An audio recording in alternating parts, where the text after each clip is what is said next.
All right, welcome everybody to the Zoom in between Paul and Maine. This is Friday, January 15th, 2016. Hopefully the year is off to an absolutely fantastic start for everyone. We have a very special guest today. This is somebody whom I've known since how long, Gillian? I mean, probably since we were like 12, maybe even younger. Probably younger, but I remember you from about 10, 12 years old. So right. A long time ago. We don't need to give our age, but at least a long time ago. A very, very long time. As kids. So of course I still think of you as that little girl, and I'm sure you still think of me as that obnoxious little boy. No, not anymore. Obnoxious adult. I'm just kidding. At least you acknowledge not anymore. Not anymore. Nice guy, and I'm really happy to be on your show, and I'm sorry that my video is not working. No problem. We have workarounds here. I've got your selfie, which we're going to show everybody. We have your headshot, which is gorgeous. And this way, we have everything we need to have a wonderful show. So, Gillian, real quick, and again, thank you so much for taking the time. For those of you who are wondering how Gillian came to be here, I was visiting my old friends and my cousins in New York a few weeks ago, in December, and got together with another one of Gillian's and my mutual friends from childhood. And as we were having lunch and she was texting and messaging, she says, "Oh, we're going to go see Gillian." And I was like, "Oh my God, that's amazing. We haven't seen each other in 100 years. And then I knew that Gillian has had a business for a while, but I really didn't know the whole story. And the more I heard the whole story, the more I thought, this is going to be a great topic for us to be able to talk about here on the show. I know a lot of the people I speak to are single parents who, have to balance working and raising kids. And then in the preview for this, I jokingly put it out there that, Gillian has had to raise kids and a husband. I don't know if Gillian's husband is anything like I am for my wife. We have to be raised, and my wife often jokes that it's like having yet another child. And in our case, it's the dogs that she raises and me. That's funny. Steve is a very hands-on dad and a super supporter of my business, so I'm very lucky like that. But yes, I do have 3 kids and a husband and a dog. And by the way, disclaimer, I know you're a dog lover, but if all of a sudden Milo goes ballistic, I have a 3-legged Shih Tzu, and he's a rescue, and he has some anxiety, and every once in a while he goes crazy. So there you go. Perfectly fine. I have 3, and they're all rescues, and they're all very sort of skittish. So anyway, so Gillian, I'm going to just get right into it and start off the way I always like to start off, which is to ask you to tell us a little bit about who you are, what you do, and whom you do it for. Okay. I do it for a lot of people, but mostly myself. I learned after a long time, especially being a mom, that you've got to put yourself first because it's actually not selfish. For a really long time, I feel like I played that whole martyr role, which totally sucks and is not healthy. Yes, you still have to take care of children. They have needs, but every single day now, I force myself, and sometimes I have to force myself to take time for myself before I take care of them. And whether sometimes it's a workout, sometimes it's meditating, sometimes it's just having a cup of coffee by myself before I wake up. We have another visitor. Sorry, I'm going to turn that off. But I do what I'm doing for my family as well as myself. I'm trying to grow this business for them and for me, so that they also have food on the table and also inspiration too. So my company started about a decade ago, actually, and I was a freelance writer for a bunch of years for Estee Lauder. And that was an amazing gig. Amazing. I worked from my apartment in Manhattan in my pajamas. And I worked some days like an hour and some days 10 hours. And wait, I'm sorry. So I'm curious. And forgive me for interrupting. So 2 things. 1, do you want to be interrupted, or do you want to let you go and then we can save the questions for the end? Or how do you prefer to do this? Oh, interrupt away. I'm used to it. We're a family of interrupters, so whatever works. That's my favorite way of doing it, because then I like to harp on something you've said. So tell me about how you got into the writing gig. I mean, is that what you studied in college? Or? That's a good question. Yes. Okay. So by my, I don't want to say by trade, but my first few jobs from college were marketing and writing. And I was a branding person at USA Network's The Sci-Fi Channel, and I was a marketing person at City Search, and I was a manager at Turner Broadcasting. And then I went out on my own. We were writing this project at Turner for women, a sort of like an Oxygen type show that got nixed while I was there. And I said, I said to this co-manager, I'm going to go out on my own and I'm going to be a freelance writer. And he was like, good luck. You're so young. Who's going to hire you? Well, within 2 weeks, I really stepped in. Wait, did you flip him off and say? After I got the gig for Lauder, like 2 weeks later, I was like, well, this is what I said to him. I was going to flip him off, but I said, well, you have a point, but guess what?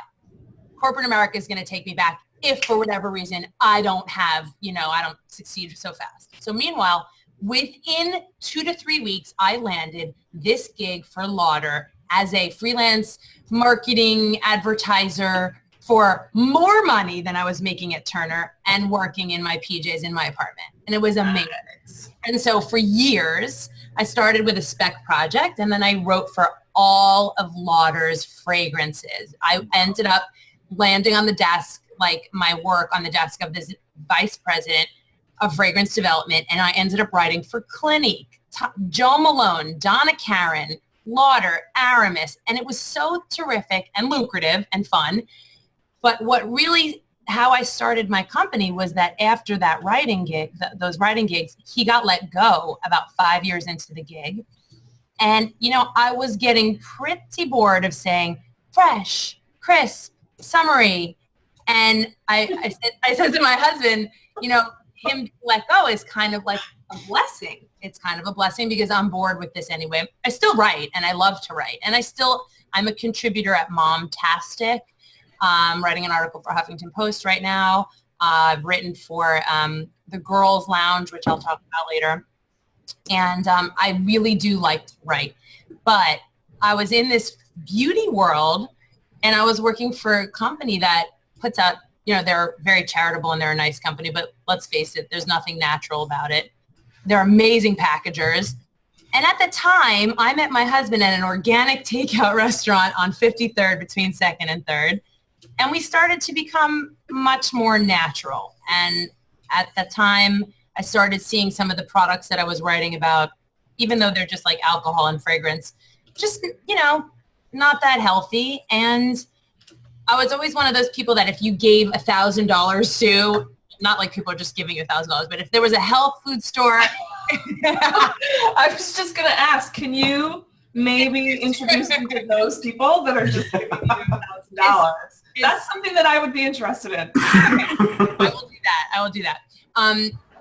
When I meet them. So, but if I had $1,000, let's just say in my pocket, and there was a handbag store next to the health food store, not that I don't love a good handbag, but I would spend it on oils at the health food store. And I was always a bit of a mixer. I grew up in my parents' pharmacy, and I used to mix up Vaseline, which is a no-no now, I know, with eyeshadow to make lip gloss. I was always concocting things. I loved to do that. I still do. Now, how did that come about? How did that start? Did you just play around one day and come across this by accident and say, you know what, I like mixing things? Or there had to be something that sparked that? Well, I definitely always liked mixing things when I was little, and I like to cook and, I paint. I'm definitely got a creative side, obviously, but what started the company, though, was simultaneously with the vice president of Estee Lauder Fragrance being let go, I said to Steve, my husband, I think I'm going to make a product. And he was like, okay. But all at the same time, all these like kismet kind of things happened. I was mixing these oils, and I have very dry hair and dry skin, and people were saying, oh, your skin looks so good and your hair is so silky. And I was like, oh, I have this oil blend. And they were like, oil blend? I said, yeah, jojoba and olive and coconut and And they were like, can I get some? And I said, oh, yeah, sure, here. And then one friend's a massage therapist, and she wanted it. The next day, someone came over who was from out of town visiting, and she said, your hair looks great. Told her about it. She said, you should make a sugar scrub. And I was like, that's so funny. I was just telling Steve I want to make a product. And so that's how it started. I started testing granules of sugar to mix with this oil blend of 7 oils that made my hair look fabulous. And next thing you know, product. And for the clueless like me, explain to me what is a sugar scrub? Sure. Okay. It's amazing, and it makes your skin look wonderful. Oh, Well, man. by the way, all of you, Stacy, Seth, everybody, you're all going to get sugar scrubs. So since you brought that up, why don't you share your screen so people can see your website? Okay, let's see if I'm savvy enough to do that again. So just move your mouse over the screen where we are, and you'll see the share screen choice. Okay, hold on 1 second. I just lost it. One thing I'm not good at is the technical part. We'll get to that. It's a different side of the brain or something. It is. Because I can't do what you're doing. I can barely dress myself. You look good. You're good, sir. White's good. White goes with this. I'm cool. See it? Yep, we see Yes. it. It looks All perfect. right. So there you have it. That's my screen. And Gilly'sOrganics.com. yeah, come visit. And of course, I should have made a Wall in Maine discount coupon today. Not too late. Not too late. We can make it. And we can give it out after. Okay, let's do it. You want like 20% off today, Wall and Mainers? Whatever you can. 20, Whatever you can 25, spare. Nolan Manners. Wall and Mainers. That's what we actually call ourselves bee-whammers because All right, bee-whammers. Bee-whammers. I'll hook you up. Nice. All right, so that's how it started. And then for a really long time, I was just doing the sugar scrub. And it was like, it was going well, but it wasn't paying the mortgage or anything. Not that it's still really paying the mortgage, but it's getting closer. So for a long time, it was, I think even though I said, oh, I'm going to start a business, it was still a hobby for a really long time. And so there was a show at one of my daughter's schools, a charity event. And I told everybody about it. I had an artist friend make me a label, and I made like a whole bunch of sugar scrubs. And I went to this charity event, and I made $800. And I gave like $200 to charity. And I said, wow. And I said, I know this isn't going to happen every day. Obviously, it's people know me at the school and they want to try it. And so I came home and I said, oh, that's all it's going to be. And then like a few days later, someone said, hey, I have a wedding shower coming up. Would you do 20? I said, sure. And then it was Mother's Day, and I got an order for 10, and it just kept me going just enough. But also at the time, I had at first I had 2 kids.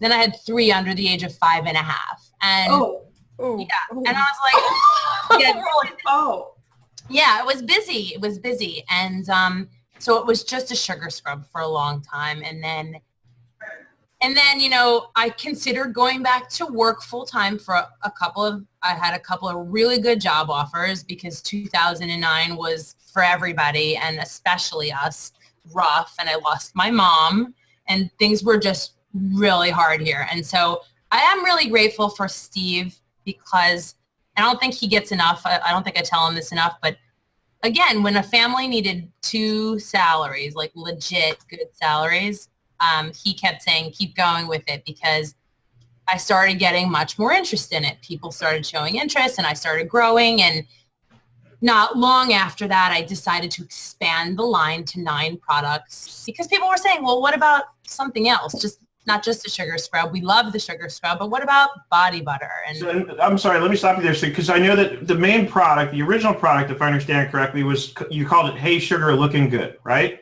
Correct. So Gilly's Organics is the LLC, and actually there's a little bit of brand confusion, even though I was a branding person. Gilly's Organics still remains the company, and it's still the URL. However, Hey Sugar Looking Good is my best seller, right? And it's a great product, and people love the name. And so I decided to make it my social media handles. And the reason why, there are a couple of reasons why. When I started the company, the sugar scrub was the only product. And I was like, I'll just name it Gilly's Organics. It had nice alliteration, and it's 100% organic, the sugar scrub. Then a few years later, where I was just at in the story where I decided to grow the line, while I have a manufacturer that makes me certified organic products, now that I'm in Whole Foods, which I'm jumping to Whole Foods for a second, I've heard that other big brands had to drop the word organics because they're not 90% or more. Now, my average is about 84%, which is pretty high organic content. But because like one or two of them are in the high 70s and the rest are in the high 80s and one's 100%, I thought maybe it would be smart to move away from the word organic, especially since I am in this retailer that is very strict about it. They haven't said anything to me, but I was thinking of just making my company Hey Sugar Looking Good, and that's how a lot of people know me, or just Hey Sugar for short. And so that's where we're at right now, and Gilly's Organics is still the main brand umbrella. And if that's a little confusing, I'm sorry. No, I know it's great. I mean, we had talked offline ahead of time about the fact that, you have an opportunity in a sense to co-brand, or to create, the Hey Sugar Looking Good as kind of a sub-brand of Gilly's Organics. I mean, look at Procter and Gamble. They have like hundreds of brands right underneath their name. They're probably one of the best examples out there of what you might be on the sort of fringe of starting to do yourself, is to have a lot of sub-brands. And what's nice about that, I think, from a business standpoint, and this is good for us as accountants and bookkeepers to understand when we're talking to our clients, for example, is that it's a great strategy marketing-wise, because if you have several different sub-brands and for some reason one doesn't do well, it doesn't destroy your whole company. It just destroys the one brand. You still have the other brands to work off of, right? That's a good point. And I do have a couple of things in the works, which I can't wait to tell you about in the future when they become a reality. But there are a couple of products that I'm working on right now, which would be under a different name. So yeah, I'm excited about it. So Gilly's Organics is the brand umbrella, and hopefully all of the brands underneath it end up succeeding. But in the meantime, Hey Sugar Looking Good are the social media addresses. Right, which I think is a great name. I think that's awesome. Thank you so much. And I'm really excited about the line, and it's now in 6 Whole Foods, which I was about to tell you about. So I'm going to say 2.5 to 3 years ago, after having a business, I put it in quotes, like for a bunch of years, I really just finally started treating it like someone was paying me, even if they weren't, to come to work at this desk, at this ancient computer that I'm working at, which after this interview, I'm getting a new one. I'm glad I inspired you to upgrade your tech. That's my goal in life. Did, and you inspired me to blow out my hair this morning, but that's okay. It didn't work. Anyway, so I started treating myself like I was getting paid, and that's when the magic happened. Things started really blooming for me. I took a course online called B School by Marie Forleo. Anyone ever hear of her? Everybody I know loves her. So say your name again. Marie Forleo. Marie, Marie, Forleo, Forleo. She's a badass. Yeah, I got introduced. She came on my radar a couple years ago. I presented at Tori Johnson's Spark and Hustle events, and everybody there was like, oh my gosh, she's so amazing. She's so amazing. And they were not lying. Like, she absolutely is. She's great. It is, right? Stacey, did you ever watch any of her videos? Because they are so good. Yes. Every day she has a video that comes out, and they're funny.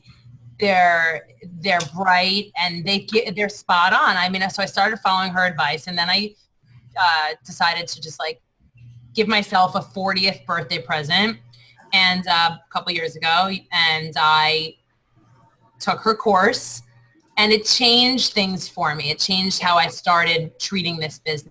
So I highly recommend that course. And I walked into Whole Foods. I live in New Jersey in Bergen County, and there was this this great blogger, Bergen Mama. Anyway, that was doing a giveaway with them. And one of the women that was working there was like, we were doing it in Whole Foods, and I gave away some product in the bag, and she's like, why aren't you in Whole Foods? And I was like, oh, well, the label's not perfect. And she's like, so what? Go up to them. So I went up to the buyer, and they were like, hey, I like this, and send me every ingredient, and we'll check it out. Send them every ingredient. They said, all of your ingredients check out, and we'd like to put you on our shelves. And I was so excited. It took 6 months of paperwork and added insurance and all sorts of things that I'm not that great at doing. But again, Steve helped me with that, and I stuck with all the creative and doing the demos, and sales are good. And so hopefully they'll see that I'm doing well in the 6 that I'm in, and eventually buy in a regional way, because Whole Foods doesn't buy a local brand, in a regional or national way. You have to prove yourself. So like, why would you buy my brand next to a brand that you've known forever on the shelves of Whole Foods unless you've had it tested, unless somebody told you all the benefits about it. So I spend a lot of time doing demos in Whole Foods. And it's fun, and it's been great for the business. It's boomed things from just like online, which is great online, but to, the brand perception of Whole Foods is just, of course, amazing, because Whole Foods is Whole Foods, right? So that's where I'm at. And hopefully by, in 2016, I'll be in a whole bunch more. All right. So you talked a little bit about, raising the kids and the husband when necessary. You like that. I love that part. I just think it's funny because, my wife used to work for these group homes, where these were kids who had behavioral problems because a lot of them from broken homes. And she used to joke that coming home to me was really just a continuation of anyway. Anyway. She got practice at home. She got to bring her work home. Exactly. Like she had to redirect me a lot and say, okay, Seth, we tend to like to, I shouldn't speak for every woman. We like to give direction for sure. I do. Absolutely. and you know what? I love to take direction. Okay, then that's a perfect marriage. Yes. But I'd love to hear more from you about how you manage to juggle, 3 kids and their busy schedules and your own busy schedule and, just everything. Because I know we have a lot of people, mothers and fathers alike, who are working from home and who, it's hard because you're working from home. So your family, gets the perception that, oh, well, he's there, so I can go talk to him. But meanwhile, you're trying to get stuff done. So yes. How do you juggle all this? Well, it's so funny because now that the video didn't work for this interview, behind me, I was cleaning up Legos and all sorts of crap off of my floor in case you saw it. And it's a good thing the video wouldn't even go into the kitchen because it's a choice every day. Well, there's a ton of dishes, except, on the days that I have a housekeeper, great. But on the days that I don't, which is most days, there are dishes and Legos and stuff, shoes all over the place, and you can work from home and you can make yourself crazy. So here's what I do. I prioritize. So I think about my day, and some things are not negotiable sometimes. I know you have to really know yourself and your business. So today you're my priority, right? And I love that. Yeah, you guys were my priority. And so yesterday was, there I am. Yeah, I blew my hair out. Yep, I had Gillian send me a selfie so that you can get the visual of what she actually looks like right at this moment. Put on eyeliner, like a quarter pound of it, so that I would look like awake. So did you get your sugar scrub this morning? I always sugar scrub. I have to say, so the scrub you gave me when I saw you a few weeks ago, was that a sugar scrub that I rubbed around my hands? Yes, yes. It did feel really good. It did feel cool. It does. It's something that you can, you asked me what a sugar scrub is. So it's an exfoliant, and it's fun to use, especially when your skin is dry, like right now in the winter. I mean, I'm not sure about by you if your hands are dry in LA, but my hands are, get dry, and it's really good for feet and hands all over your body. And people often ask me, can I use this scrub on my face? People need to know that oils are not bad for your skin. Oils are great for your face, because when you strip the oils from your face, you are not helping acne. You are not helping maturing skin, because what happens is you might be drying out what you feel is like an oily look, but what you need is the oil in your skin so that the blemishes can leave your pores, because when you have really dry skin, it gets all scabby and dry, and then any cystic acne will get like hid underneath that dry skin. And then you won't, when your skin is moisturized and plump and glowy and dewy, everything leaves your pores easily. And oils are really nourishing and good for your skin. So I use it on my face. Most of my customers use it on their face, but you'll see that on the packaging, which I would show you with my video, but I tout it as a natural body exfoliant, but I totally use it on my face. And I love it. And it's not abrasive. It's not an abrasive granule of sugar. So the sugar, if, sometimes you get a sugar scrub and it's either too oily or it's too abrasive, it's thick. Well, this is just a gentle granule of sugar. It does the job, but it doesn't scrape your skin. And so when you were developing these products, I'm curious, I'm guessing, based on the fact that you did take the time and go to the trouble of developing them, and it's, obviously they've done very well. What was it specifically that usually when somebody does something like what you've done, it's because they saw a void that needed to be filled, something that wasn't there that should be there. What was it specifically that you saw that your products addressed that wasn't there before, perhaps? Well, I would be, BSing you all if I said, oh, well, there weren't any other organic skincare lines out there, because obviously there are. But I think what differentiates my line, and this is what I like about it, is that it's accessible. It's totally effective because it's using nature, and there are no carcinogens. There's no parabens. It's vegan. Sure, there are other vegan brands that are cruelty-free and don't use fragrance, only essential oils. But my brand, I like, one of the things that sticks out for me is that I don't put on the back the Latin verb, the words like melaleuca. I just say tea tree oil. Do you know what I'm saying? I just say kukui nut, or... So I like this. You don't BS people. It's just... Yeah, shea butter.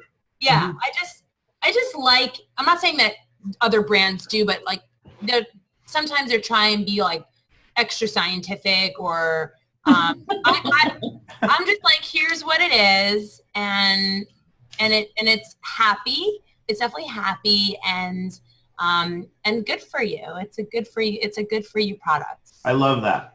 So tell me something. I want to shift gears on you a little bit. Sure. What inspires you?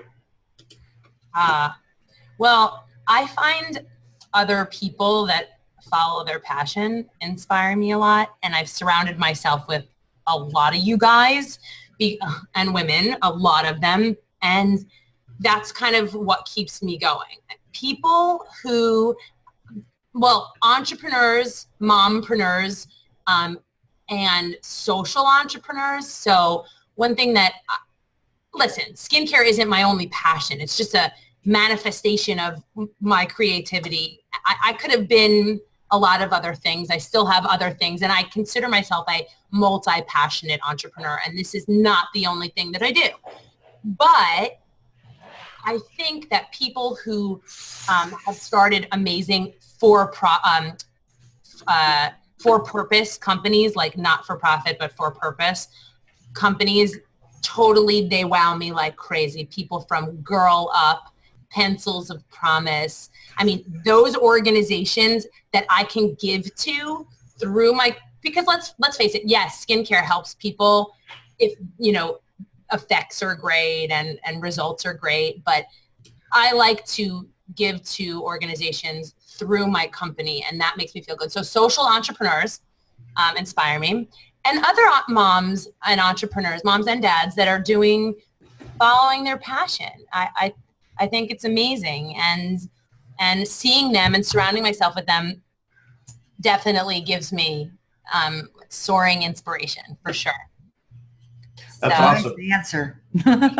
Thank you. All right, and then I have to ask, do you use QuickBooks for your accounting software? Yeah, I was about to say, how did you? Do we have to talk about that?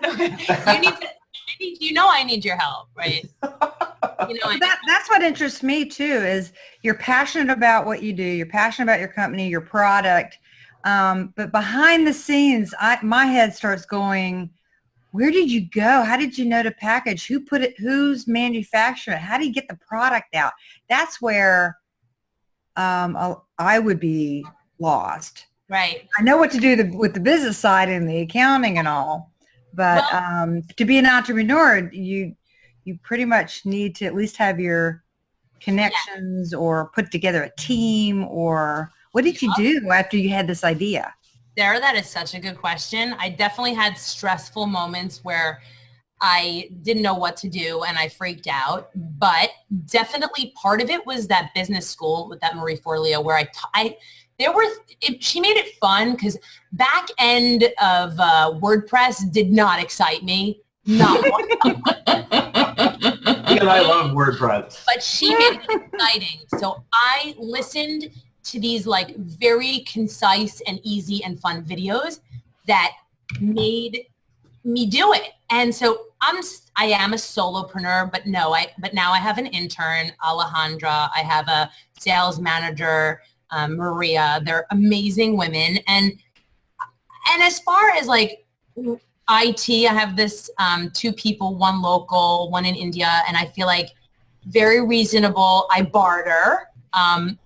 There was this one friend's husband who would not take money for my website. Now, I know my website needs work. It's not so mobile responsive and things like that, but he did it for me for scotch. He likes a nice brand of scotch, and he would only take the scotch and no money. So there were definitely, right? There are definitely ways to do it.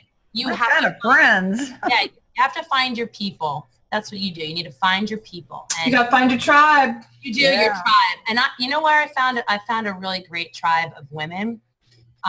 Well, I'm an ambassador for a couple of really good organizations that I have to mention because I just love them. The Girls Lounge is an incredible place where women in all different industries get together and have a place during conferences and events to inspire each other, to relax and put their feet up and talk to each other, to do business together, but not in a forced business type setting, to mentor each other. In fact, the founder of the Girls Lounge, Shelly Zallis, is my mentor, which I am so lucky. I'm sure she's got other people that she mentors, but she's amazing. I'm also an ambassador for Diamonds Unleashed, which is another female sort of empowerment organization led by Kara Ross, who is a diamond designer. And so these places that I go to, you meet other ambassadors that want to work with, like people PR. I met this great company called Social Fly, women who do, social media. And so you learn from those people or you hire those people. So I think knowing your strengths is super important, Sarah. Like, I know I'm good at the wooing and the sales and the talking. Clearly, I haven't shut up. But I think, like, when my husband says, hey, Gilly, how much did you spend in oils this month and stickers and jars and shipping? I'm like, oh, about this much. And he's like, no, yeah, like, so this is where Seth has to come in here. I'm getting better, but you have to know your strengths. And that's what I'm figuring out. So that's my answer. You got to find your tribe. You got to hire where needed. And it's a lot of mistakes along the way. It's mistakes. I mean, I've had website glitches when I was away for the weekend and people trying to buy stuff and I had no idea what I was doing. And now I do. And now I have somebody in place to do it. So it takes time. In the beginning, it takes time, a lot of time. I would say, someone asked me, what would you do differently? And I think the best advice I would say is I would have started even sooner. I think people think that everything has to be just perfect. I did. The packaging had to be perfect before I went into Whole Foods. The website had to be perfect and mobile responsive, and the photography had to be great. If I were to be honest with you, I'd tell you that I think my packaging needs upgrading, the photography needs upgrading, my website needs upgrading, but I'm still doing it, right? And, once I got into Whole Foods, one Whole Foods was perfectly happy with the packaging and one Whole Foods was like, you don't have this on it. And I was like, oh, I'm so sorry. And I just, for them, I added a little sticker, and it's kind of like figuring it out as you go, kind of like parenting. So at the beginning, how did you start how did you get Whole Foods' attention in the first place? Like Sarah was asking, how did you get the word out there that you had this great product? Was it all like word of mouth, or? So I would say that most of my business online is word of mouth, or it was in the beginning. Now that Whole Foods is in the picture, I do get orders, and a lot of times I'll ask online, how did you hear about me? And some people answer and some people don't. And it's usually, and this is in defense of social media, if I look that person up, there's some degree of separation. And I think that for people like my husband, Steve, who just don't love social media at all, that's the perfect example to say, well, every time I put something out there about my brand, I get an order. It might not be somebody that I know, but and I like the people that I don't know, because every time somebody that I know orders, I always throw free stuff in, and I always give discounts. So it's nice when somebody doesn't know me and they ordered it because they heard about it. So When you see my order, you could dump some free stuff in there too. What's that? I said, when you see my order. Yes, for sure. I'm totally throwing in free. But I know what you mean, Gillian, because I love that. I have an online store. I sell digital products, and I know that, of course, I love getting orders from anyone, but especially when it's someone I have no clue who they are, that tells me that the word is getting out there, and that always gets me sort of extra excited. Mm-hmm, definitely. I did this one event a few years ago at the Academy Awards, which was really fun, like super fun, obviously, right? They invited me, but I still had to pay to be there, but it was for charity, and they invited me to bring my products. So I met the coolest people, like Melissa McCarthy, and I mean, just like Saturday Night Live people, and they liked the products. And I keep getting this one recurring order from LA, like under this phony name. And I know it's one of those people, and it makes me so happy because, they liked it. So I get orders from friends. I get orders from friends of friends and total strangers. So it's good. It's good. It's growing, and that's what I wanted, and it makes me happy. So is Hey Sugar Looking Good your bestseller, or what is your bestseller at this point? I think it is. The face line is beautiful also. It's a milky cleanser. The face line is called What a Face. I'm sorry. I know I just asked you, but let me actually have you share your screen again, because this way you can actually bring up your website and show us exactly what you're talking about. Sure. Okay, that's a good idea. I'm full of those. Opt for full screen. There we go. So they're all it's interesting. Some do really well in some stores, and some other products do well in others. But for the most part, I'm going to say that my cleanser, toner, moisturizer trio, you could choose between two different. This is the milky cleanser, right?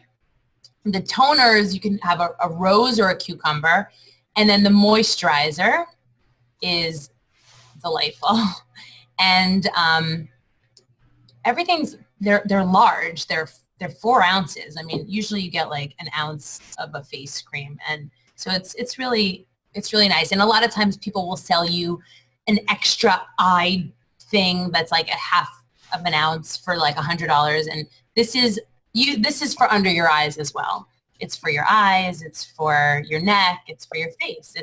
It's an all over antioxidant face cream. So this trio does really well. And the cleanser, again, doesn't suds and strip the oils. So it washes, and it has fruit acids in it that definitely exfoliate, but it doesn't strip it. It's a creamy cleanser, which you can use with a washcloth or one of those Clarisonic things, or just your hands.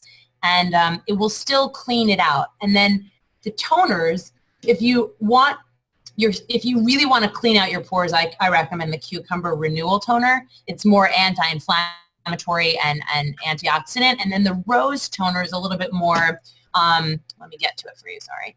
is a little bit more dewy and glowy and moisturizing, just as rose is. And that's the rose toner. And it smells so good. It's only $12 and it's 4 ounces. People sometimes just use it. I have a few makeup artist friends and they just use it as a setter for makeup because it does do that. Some people just use it after the gym. They spray it on their face. Like I said, I use it on a cotton ball and wipe out my pores. So those are the sugar scrub, the face line, and then I'm going to say the body butter. Hold on. Let me just show you the scrub. The scrub is interesting because a lot of the products have walnut shells in them. Yes. Or there's a big deal now about the little itty bitty plastic beads that are getting into our water supply. And what was I reading? Have they just outlawed it statewide or federal-wide or? We're behind in the United States, Sarah. I don't know why. Like things in Europe are banned and we are using them. One thing to look out for is when a company puts the word fragrance on the back of a product, it is the biggest loophole. It's like putting natural flavoring on the back of food products. Like that could be, natural flavoring could be like crushed ants or bacon juice. Even if you think it's like a vegetarian product, the same thing with fragrance. You think like, oh, it's just alcohol and some chemicals. Well, some of those chemicals are really. Yeah, I'm highly allergic or sensitive to all. I have to have unscented everything, but something like this won't bother me. It has lavender in it. That's the only scent that you'll find in that, other than the nice scent of coconut, but other than that, it's just a very mild scent. I do have an unscented body wash, which a lot of people really enjoy because it doesn't sting, doesn't burn any body parts, right? Like, so a lot of times these chemical fragrances sting you. You have a cut or just washing your body. You don't want to be, it has chamomile and kelp. I know that sounds funny, but it's very nourishing. And it's a coconut surfactant. So anything that you might not recognize in terms of like an ingredient, it's coconut surfactant. It's not chemical. It's really nice. You could use it as a body wash, a hand wash, or even a shampoo. Gilly, can I ask a quick question about where you're getting your stuff built? Like, where are you getting it made? Because obviously you're not making it yourself anymore, right? It's not in your living room. Well, at this stage, yeah? Well, the sugar scrub still is in my living room, actually. I still do, Kelly, mix batches of scrub, large batches in a huge bowl. But the other products I have manufactured in Oregon. So, and then they deliver it to me, and I still do everything out of my home. Hey, really? Yeah, but soon, I'm looking for investors, and I also have a great packaging guy. We got to get you on Shark Tank. Yes. I was just thinking that. I will say that they have this 16-year-old girl. She's like killing it with her sugar scrub. I can't think of what it's called. But I did check her out because Mark Cuban funded her, and she is killing it. I mean, she is so, and her story was good. I really liked it, but I don't know if they're going to take another sugar scrub girl. But I was hoping to do this, and I still think I might be able to with, I have some, like I said, that female mentor grouping of friends that, some are way ahead of me in terms of their success. And so might not have to go and get eaten by the sharks. We'll see. But everybody wants me on Shark Tank. Everybody. I have a question. I can do the financial modeling for you. If you have to get into Shark Tank, I can do the projections. Oh, for sure. I would be gone if I didn't have that kind of help. Yes, you're invited if I get on. Okay. Perfect. Okay. I have a question. Sure. Does your product do anything for acne? So the cleanser has tea tree oil in it, as does the cucumber toner. And a lot of teens in the area, people want me to like pigeonhole what these products are best for. But I I'm 41 and I use it for maturing skin, and I have 16-year-olds in the area that have been like raving about the cleanser because it controls acne. But I have it too sometimes, acneic adult skin. And so the tea tree is antiseptic, right? And it cleans, it keeps it, it heals it. And sometimes I just take straight tea tree and put it on a pimple and it works. So I would say that would be an acne. I wouldn't tout it as a drying product because, like I said, it's a milky cleanser, moisturizing oils in it, but it has the fruit acids and it has the tea tree. And yes, it keeps acne at bay. But I also am a very holistic person and believe in the whole shebang. And Whole body. Yeah, it can't just be Topical, right? Yep, can't just be topical. And I've learned that in so many ways because, and I'm not saying that everything you have to do has to be organic and you have to never, I highlight my hair. You can't be 1,000,000%. I was going to say it's lemon juice and sugar and sunshine, but it's not. No. So, We do not believe this. That doesn't work. No, it doesn't. So No. I feel like Right? Yeah, no.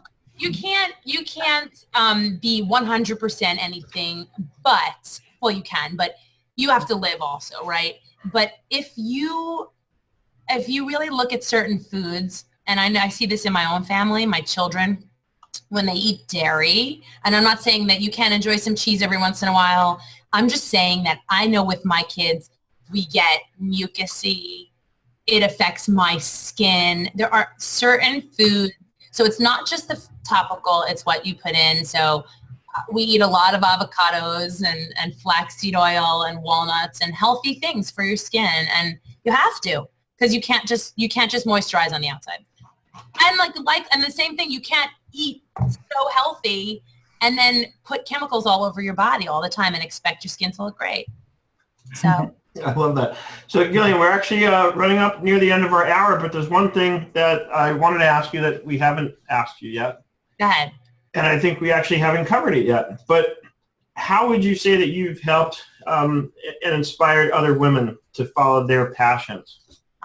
This is probably one of my favorite things about doing what I'm doing, because let's face it, some days as an entrepreneur is hard.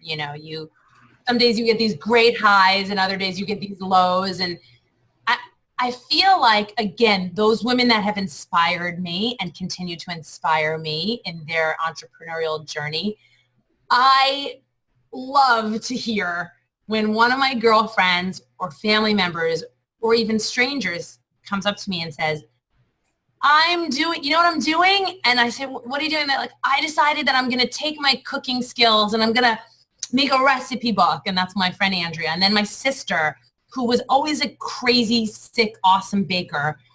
And she got all sorts of health issues from using regular wheat and sugar, changed it over to paleo and started baking. And people were saying, oh, I want to order your stuff. And I would tell my sister, do it.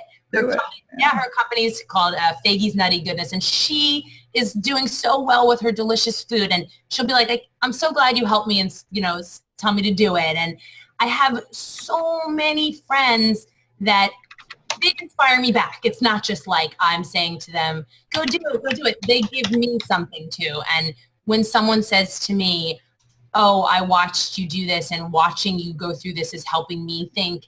And so what I always tell women is, right, back to that whole martyr thing, there's nothing wrong at all with being a full-time working mom and loving your work so much and you can't be there a lot. And then there's the moms, there's nothing wrong with being totally just a stay-at-home mom, because everyone has to find what works for them the most. And I found that I want to be there for the big things and the important things.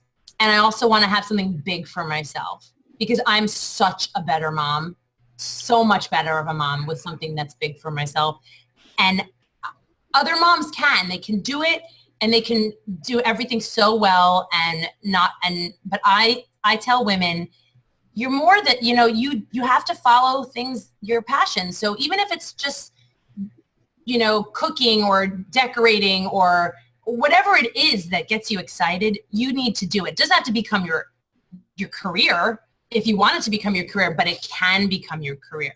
And you still can manage the kids. And the juggle isn't a struggle if you love what you're doing, right? It's a passion, and it will, and if you're, okay, so let's say you don't have to work and you're a stay-at-home mom. Well, that's amazing, right? There's like a blank canvas, like, go ahead. If you have to, if you need to work, well, do something on the side that might be more exciting than the job that you're doing. Maybe you don't love the job you're doing. And who says you're too old to change your job? Who says? Like, you can change, you could change your life whenever you want to, right? This is your life. This is your one life. So, and you're showing your children that you're doing what inspires you and what excites you. And that's teaching them that they can have something of their own too. So. Right, and I can speak to that. I mean, I personally know people who literally started their lives over at 40 or even 50 and have made amazing lives for themselves. It doesn't take long. If you're really passionate, you can build something incredible in a year. It doesn't take long at all necessarily. You just, if you found the thing that kind of sets you on fire and makes you just go do whatever it takes to make it succeed. I mean, Gillian, I think we talked about this offline a little bit in terms of just about the idea of working from home. It's funny to me because I will have people, I'll see people in our forums, for example, talk about, you know, the quote unquote challenge of working from home and how they have to be motivated to want to go, you know, do their work. And I'm like, you shouldn't be working at home unless you're of the mindset like I am, where it's not even an issue about whether or not I'm going to be motivated to go to work. I can't wait to get up. If anything, you have to rip me away from my desk to get this stuff working. I understand that. I do. And that's what I would invite people in their lives, moms, dads, humans, to, you know, to think about the things that make them excited, you know, and it's okay for it to be multiple things, because like I said, for me, it's not just skincare. I love to run, you know, I love healthy food. I love seeing my girlfriends. I mean, there's so many things to who we are, right? And you need to nurture all of that. And if one of those things becomes your business, then you are lucky. You know, I want to say lucky, but you know, you're in control, so you can make it happen, and you should. And I love that. And I'm really excited about my business, and I'm really excited about having the village that I have. And my thing is always, you know, we need to find whatever it is that gets us that excited and then figure out a way to make money doing that. Like most of us, I think, get it backwards. I think of the average person who goes to a job and sits in a cubicle somewhere every day. And some people may be very happy that way. And in fact, I know that some people are, and my hat's off to them. But I always like to say, if you're not happy, if you're not absolutely ecstatic going to do what you're doing every day, then don't quit your job yet, but figure out what it is that's going to set you on fire to go do that every day. I mean, I was up till 2 a.m. last night working on stuff. I saw that. I saw. Because you often are, because you love it. Yeah, because I can't wait. And also, you know, it's funny, I've shifted. I used to get up at like 4 in the morning, and those hours were the hours that were quiet and I can get a lot done. For whatever reason, it's shifted. I'm too tired to get up at 4 now, so I stay up until 2. The other night, I went out and had dinner with a colleague. And most people after dinner coming back at like 8, 9 o'clock at night would be like, okay, I'm done for the day. Me, no, I went and sat down at my desk and I was up till 2 a.m. that night. I'm up till 2 I'm a night owl. I wake up. Yes. I've turned into a night owl. I used to be an early bird. I've converted into a night owl. But what's so great is I get excited meeting new people, and you know, you've given us a couple more things to look at. One of the things that the mistakes I was making was getting stuck in a rut. You have social media, but you're sort of on the fringe. And it wasn't until I actually reached out, tried to join communities, made friends, and started following people who are passionate in the same things that I needed to be passionate in. And you start sharing that energy.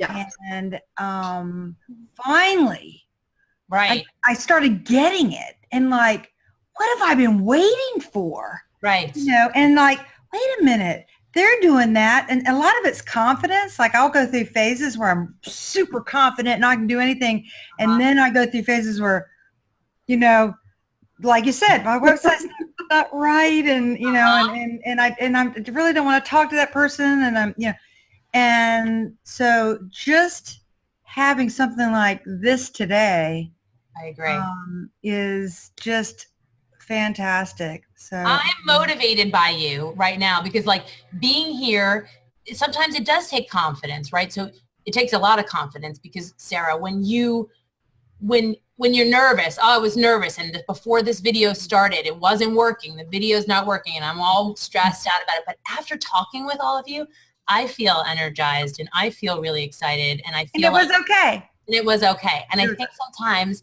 we get scared, but once we do it, and you know, my mentor would say like, be bold, be brave. Like if it doesn't work out, it doesn't work out. So what?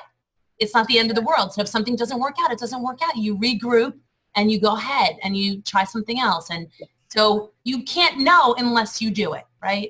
Right. So that to me is what I try and talk to myself. I talk to myself. Does anyone else? Self-talk. I do. I don't actually open my mouth and enunciate words, but in my mind I have dialogue going on. Oh, I talk out loud. I like to joke around. I say to people, I'm a great bunch of guys. I have like whole conversations going on in here. Anyway, it's the end of the hour. We have to stop. I am going to make a commitment to make sure that these videos every week get up same day, at the most within 24 hours. But Gillian, thank you so much for coming out and sharing with us. Thank you so much. We're going to definitely have you back on soon and get your camera working so that I'm getting a new computer for you. if you I'm need so any, grateful.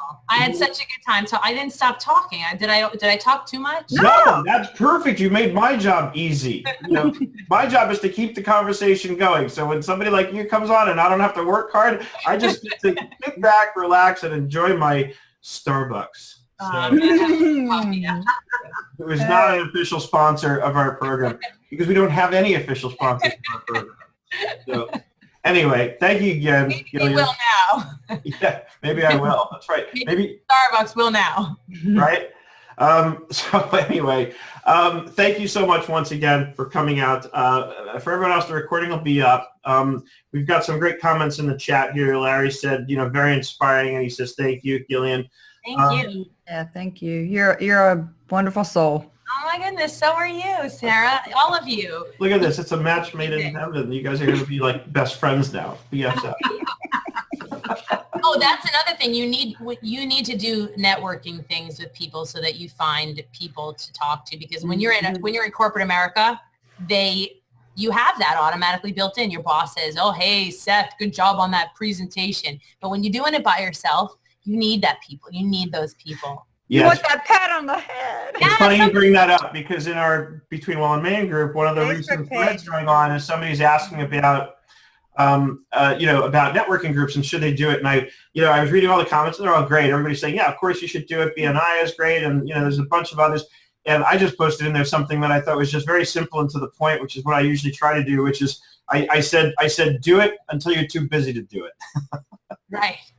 Yeah, there's a fine line between too much of that and getting work. Yeah.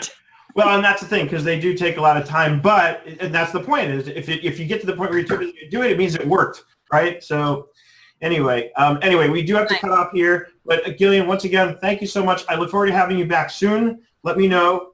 Have the best weekend, everybody, and thank you again. I'm All right. really grateful. Thank you, everyone. Bye. Bye. I'm waving. Bye. You can't see me, but I'm waving.